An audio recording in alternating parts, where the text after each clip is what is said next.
Well, somebody was asking me about loading presses the other day. And really the only one I have experience with is this Lee one, but, well, the two Lee ones. I have this 4-hole, and then I have a 3-hole that I use for rifles, but this 4-hole that does the automatic advance I use for the pistols and for, well, like I actually do the 45-70 in it too, but I don't use the automatic advance. And I do the 351 Winchester in it, but I kind of, I treat that kind of like a pistol cartridge. But normally when I'm loading, like right now I'm loading some Tokarev. I generally have, for a lot of I have 2 different loads, one cast load, one jacketed load. These are soft points that I'm loading. And I'll load, I like to keep 50 of each on hand. The only thing I load in big quantities really is for the 45. A lot of times I'll hear people say, well, I loaded 1,000 of this or 1,000 of that. Well, I never do that. Usually if I have like a 50 block tray full, that's about the most I load at a time. And in the rifles, generally I'm loading 20 or 40. So I really seldom do more than that at a time. But the thing I like, like the Lee is great for this sort of thing. But the real good thing about the Lee is the ability to switch it from one caliber to the other, back and forth. Because that's what I do a lot. I don't make a whole bunch of one thing, but I make a lot of different ones.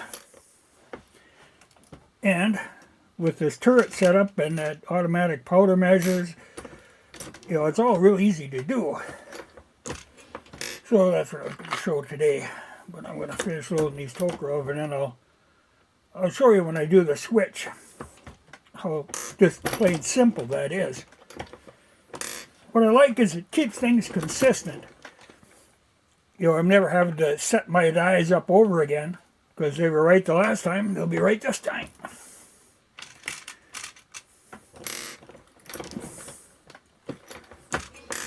And these powder measures, people have different theories on them, but I tell you, I've run tests over and over again with them. And for the weights that I use and the type of powder I use, I think that's the most important thing, is the powder type, because like this is Bullseye, and that meters really well. So when I test it, boy, you don't get very much variance. She stays right on the money. Impressively so, really. But when I get to the end of these Tokarevs, I'll show you what it takes to change. But that's the great advantage to this setup. Okay, I've got these Tokarevs done. Now I'm going to switch and do some of the 351. Now for that I actually don't even have to change the shell holder or this little flipper that actually does the priming. But I do have to change the primer from the small pistol to the small rifle. Not a big deal, but it's worth remembering. And then, just a matter of switching out the whole turret, which just turns.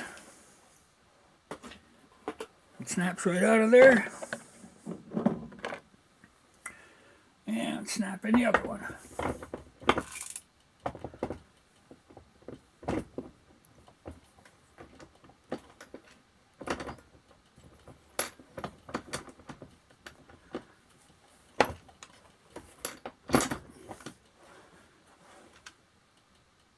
I'm ready to go.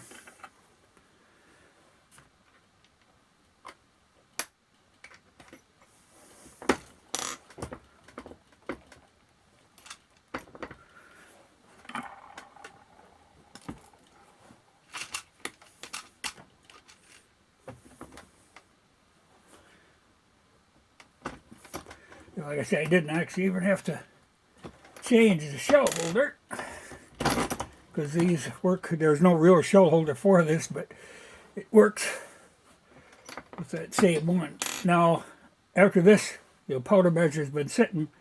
This first one, I'll dump, and I'll go back, dump it out. Because just from being moved around and stuff, the setting could, or the amount in that little thing could have changed. But I can guarantee you now it's right.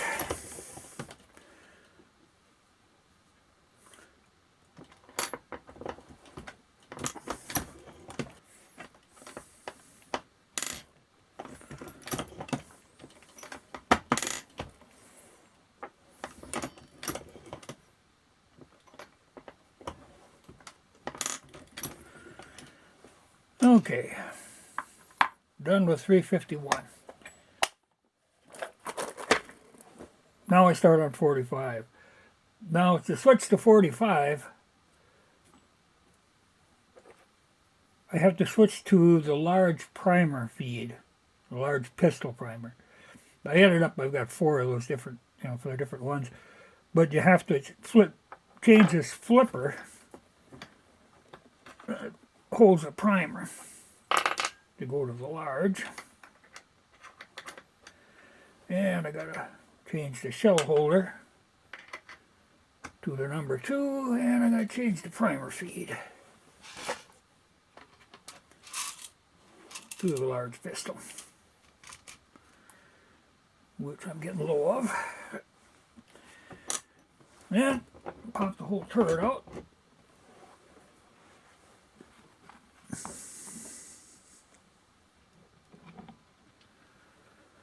And pop in the 45 one.